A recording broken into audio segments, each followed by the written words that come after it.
Bismillahirrahmanirrahim. Assalamualaikum dan selamat sejahtera cikgu ucapkan kepada semua anak murid cikgu yang dapat menonton video ini. Dan pada kesempatan kali ini, cikgu akan sambung lagi dengan unit kedua untuk subjek sains tahun 4, iaitu kita dah mula masuk tajuk manusia.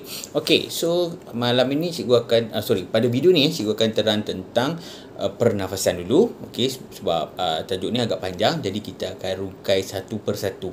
So kita akan rungkaikan tentang tajuk ataupun subtajuk pernafasan. Alright. So yang pertama sekali kita kena kenal kita punya pernafas, kita punya kita punya organ-organ yang berkaitan dengan pernafasan. So basicnya ataupun asasnya kita ada tiga. Okey, kita ada tiga iaitu yang pertama sekali ialah hidung. Okey, yang kedua ialah trakea yang saluran daripada hidung dia akan sambung kepada peparu. Okey, peparu kita ada sepasang belah kiri dan juga belah kanan. Okey, so ketiga-tiga organ ni sangat penting, yang mana ini adalah laluan utama untuk pernafasan. Dan ada juga murid-murid akan bertanya, cikgu, bukan kita guna hidung, kita guna mulut pun boleh bernafas? Ya, saya tak kata perkara tu salah. Memang betul, kita boleh gunakan mulut untuk bernafas, terutamanya waktu kita berenang. Okey, kita gunakan hidung dan juga mulut untuk bernafas. Tetapi kita kena faham, mulut ni dia banyak fungsi. Bukan sekadar semata-mata untuk bernafas saja, tetapi lebih kepada bercakap dan juga makan. Betul, makan, minum Jadi sebab itu kita tak kategorikan mulut sebagai organ pernafasan. Tetapi hidung memang dia punya fungsi utama ialah laluan untuk udara masuk, ataupun lebih tepat lagi oksigen masuk. Okey, kita gunakan oksigen masuk. So bila kita tarik nafas, okey, udara yang kita sedut ni akan mempunyai banyak oksigen. Sebenarnya dalam kita punya udara ni ada pelbagai gas. Antaranya adalah oksigen, yang paling banyak sekali nitrogen, paling banyak nitrogen, kemudian oksigen, kemudian karbon dioksida, dan juga ada lagi gas-gas yang kita panggil noble gas, gas-gas nadir, iaitu saya tak payah urai lebih lanjut, cuma nak bagi tahu saja. So maksudnya dalam udara kita ni bukan semata-mata oksigen, tapi ada lagi gas-gas yang lain. Cumanya yang kita sedut ini adalah udara yang mempunyai oksigen yang banyak. Okey, faham Udara yang kita sedut ni mempunyai oksigen yang banyak. Sebab apa? Tumpuan kita nak gunakan oksigen tu untuk bernafas. Okey, so daripada hidung, udara tadi akan turun melalui trakea dan dia akan pergi ke peparu kita, kiri dan kanan. So peparu kita ni akan ambil oksigen yang tadi. Okey, dan apa yang digantikan pula? Daripada udara yang kita sedut tadi, dia akan keluar semula. So udara yang keluar semula dia akan ambil, di peparu kita ada karbon dioksida. So karbon dioksida ni dia akan masuk ke udara tu tadi, dia akan keluar balik melalui laluan yang samalah daripada peparu melalui trakea, dia akan keluar melalui hidung. So udara yang keluar daripada hidung, udara hembusan, adalah udara yang banyak ataupun lebih banyak karbon dioksida. Faham Kalau tadi udara yang kita sedut lebih banyak oksigen, kalau yang kita hembus pula adalah yang lebih banyak karbon dioksidanya. Boleh faham So peparu ni ada dua belah, saya lupa nak terangkan tadi. Peparu ada dua belah. So kita kena tahu jantung kita. Jantung kita berada di sebelah kiri. Kalau siapa nak kita anggarkan, jantung kita adalah sebesar kita punya satu genggam penumbuk. Lebih kurang lah saiz dia, lebih kurang. Jadi contohnya cikgu punya jantung adalah berada di sebelah kiri. Kebanyakan manusia, majoriti lah, boleh kata hampir semua manusia mempunyai jantung di sebelah kiri. Ada juga beberapa kes yang di sebelah kanan, tapi itu memang sangat-sangat jarang jumpa lah. Memang sangat-sangat kita kata unik ataupun rare. Tapi yang biasa adalah di sebelah kiri. So bermaksud peparu di sebelah kiri, peparu kita ada sepasang kiri kanan So peparu di sebelah kiri ni dia mempunyai saiz yang lebih kecil berbanding yang sebelah kanan. Faham Sebab apa? Sebab ada jantung di hadapannya. Itu sebab peparu kiri lebih kecil berbanding peparu yang kanan. Boleh faham So bila kita tarik nafas tadi, cikgu dah terangkan daripada hidung pergi ke trakea, turun ke peparu. Daripada peparu naik ke trakea dan keluar melalui hidung. So udara yang kita sedut atau udara yang kita ambil, udara sedutan adalah kaya dengan oksigen, manakala udara hembusan kita keluar daripada hidung adalah udara yang kaya dengan karbon dioksida. Kita guna oksigen, kita buang atau kita singkirkan karbon dioksida. So nanti cikgu share dia punya nota ni kebiasaan cikgu ambil daripada website Cikgu Chang, Cikgu Chang Tun Kuat ni. Nanti cikgu akan share dalam grup WhatsApp kita, dan awak boleh tengok lah komposisi gas-gas yang ada dalam udara kita kan. So awak boleh tengok nanti, cikgu just cerita secara asas saja. Okay, boleh right. Okay, pergerakan dada semasa pernafasan. Okay, pergerakan dada ni dia bergantung kepada kita sedut dan juga kita hembus nafas tu tadi. Dia ada dua keadaan lah. Okay, so udara sedutan, bila kita tarik nafas kan, kita tarik nafas kan, so apa yang berlaku pada kita punya tubuh badan ni? Yang berkait rapat dengan tubuh badan kita ni mestilah dada, mestilah sangkar rusuk yang berkaitan. So bila kita sedut ataupun kita tarik nafas, okey, udara akan masuk. Faham Udara akan masuk. Maksudnya kalau macam contoh lah, kita tiup belon. Kalau belon tu udara masuk, dia akan buat apa? Dia akan mengembang. Sama juga dengan badan manusia. Kita ada ruang di mana udara tu masuk. Jadi kita punya dada tadi kita akan terangkat. Dada kita akan naik. Faham Dada kita akan naik dan juga dia akan mengembang. Faham Dada kita akan naik dan juga mengembang.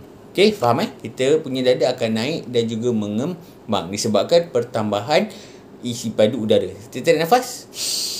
So udara masuk. So jadi dada akan naik dan juga mengembang. Okey, apa yang berlaku sekiranya kita menghembus nafas? So kita hembus nafas, kita akan berlakunya pada dada kita ni akan berlakunya penurunan ataupun dada itu akan turun. Okey, dada akan turun dan juga mengempis. Mengempis maksudnya dia akan kurus lah. Kan. So itu maksudnya dada itu turun dan juga mengempis. Sebab apa? Isi padu udara telah pun keluar. Okey, udara itu telah pun keluar. Okey, baik, seterusnya. Okey, gambar aja semua dalam nota.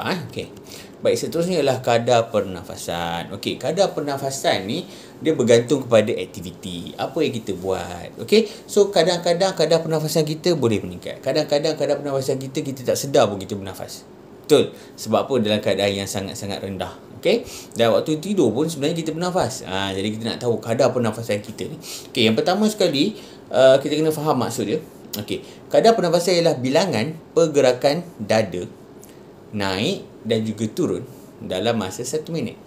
Okey, dada naik turun dada naik turun. Macam ni.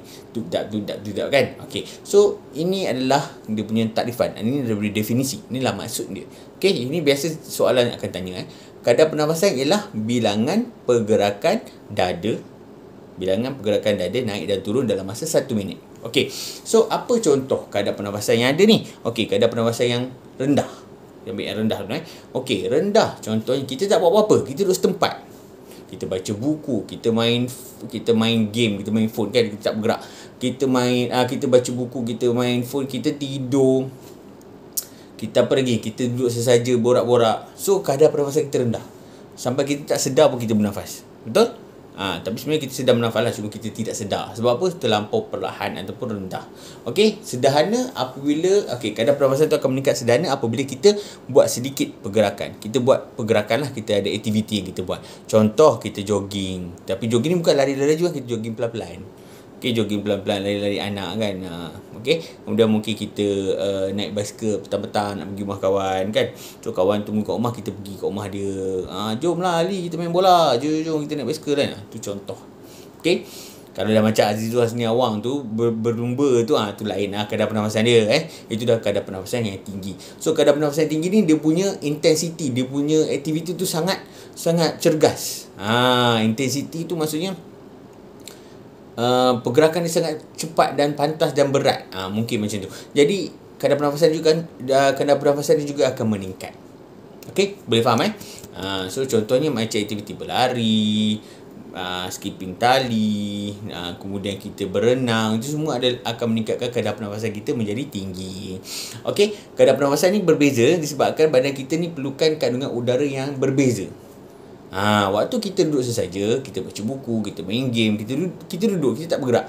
So waktu tu kita tak perlukan banyak oksigen, kita tak perlukan banyak udara. Betul.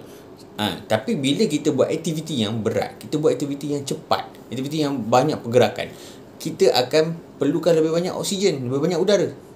So sebab tu kita punya kadar pernafasan ni dia akan sesuaikan dengan aktiviti yang kita buat. Faham So waktu tidur adalah kadar yang paling rendah. Sebab apa? Kita tak perlu banyak oksigen buat waktu tidur. Betul Sebab kita tak bergerak pun. Tapi once kita berlari, kita akan guna banyak oksigen. So sebab tu kadar pernafasan juga akan meningkat. Okay. Okay. So udara di persekitaran kita ni kena bersih untuk memastikan kita dapat bernafas dengan baik. Okey, sekarang ni ada satu isu yang sangat besar yang satu dunia sedang hadapi, ialah kuman COVID-19. Betul. Okey.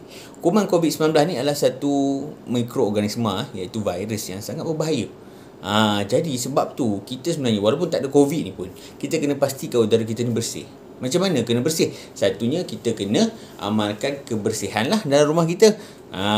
Kita kena selalu sapu, kita selalu mop, kita jangan buang sampah merata-rata, buang sampah dekat tempat yang betul.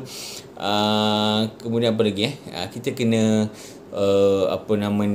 pastikan kita kena pastikan supaya rumah kita ni ada pengaliran udara yang baik. So itu antara macam mana cara kita nak bersihkan rumah kita lah. Okey, baik. Seterusnya kita berjoging. Kita jogging ni sebenarnya bagus untuk kita punya pernafasan. Dia akan jadi baik sebab jogging biasanya dekat taman yang mempunyai banyak pokok. So bagus. Kalau kita jogging dekat kawasan yang banyak kenderaan, sebenarnya kurang bagus. Tapi kalau kita jogging di taman rekreasi kan, kebiasaannya dia ada banyak pokok. So itu akan bantu kita punya pernafasan. Okey. Contoh yang tak baik kita terbau macam jerbu, asap pembakaran kan, jerbu dan sebagainya, merokok, itu semua akan mengurangkan kita punya kualiti kadar pernafasan kita. So kita kena kita jaga pernafasan kita. Sebab apa? Paru-paru ni adalah kita punya aset yang sangat penting. Okey. So nanti cikgu akan bagi awak kamu semua link. Okey, link untuk kamu baca tengok gambar rajah yang ada dalam website Cikgu Chang ni. Okey. Kemudian nanti saya akan bagi, insya-Allah saya akan bagi latihan juga berdasarkan nota yang ada dalam website Cikgu Chang ni. Okey. So kita jumpa lagi di minggu hadapan, insya-Allah. Assalamualaikum dan selamat malam. Bye bye.